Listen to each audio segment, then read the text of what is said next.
Started biting a lot better. A lot of people always ask me, you know, you talk about going and practicing for a tournament, or you're talking about going and pre-fishing or scouting a particular lake. A lot of people are like, well, you know, why would you do that? The fish are going to move.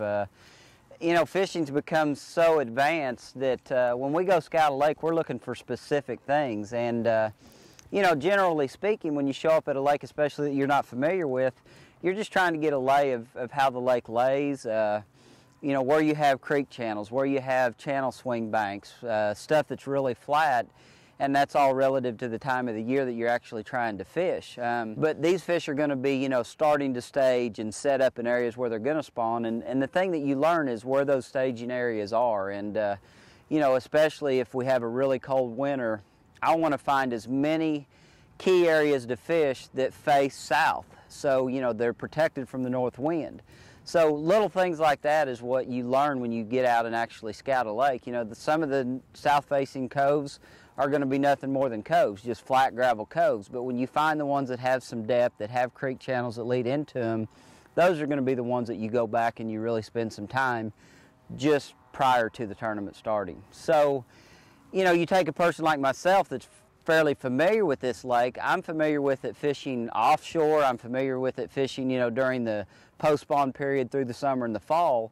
But I really needed to come over here and relearn what the lake has to offer as far as the bank features, the creek channels, the boat docks that might or might not have brush. So, you know, scouting is a big thing, especially, like I said, as fishing has gotten more technical and everybody's gotten better at it, you have to put in your time to be successful. I mean, you know, today we have electronics that have structure scan and side imaging and things of that nature, and what we're able to see is an underwater picture. I mean, this Lowrance HDS unit offers me the ability to idle down a bank and actually see if it's a rock bottom, if it's a gravel bottom, if it's a mucky, muddy bottom, if there's brush piles, you know, big boulders. And that's where this advancement in electronics has really helped everybody as fishing has gotten more advanced. The fact that we can add topographical avionics chips to our electronics completely exposes everything that these lakes have to offer. So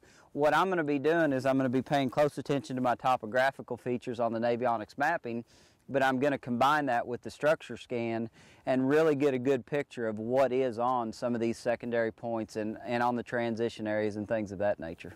I mean, this is what's so cool about the new electronics and the fact that you can load, you know, your avionics chip in the deal, is you're seeing a topographical view, and you can see right here there's either like an old washout, or this is where the actual creek channel coming out of the back of this creek swings up closer to the bank right here, and then you've got a really good secondary point right here. So, you know, when you've got a dock like this, it's got this much brush, I mean, these are places that are going to be really key come February, in my opinion. See, you know, if you looked at the bank, if you didn't have sonar, if you didn't have anything but just what your eyes could see to go on, it would be really impossible to figure this lake out very quick, because you look at this bank and it just looks like it would be slow and tapering, but I mean, we're sitting in 20 foot of water, you know, less, or 25 foot of water less than a cast away from the bank. So these are definitely the little sneaky places, I guess, I was talking about earlier, that you want to try to find for an event like this.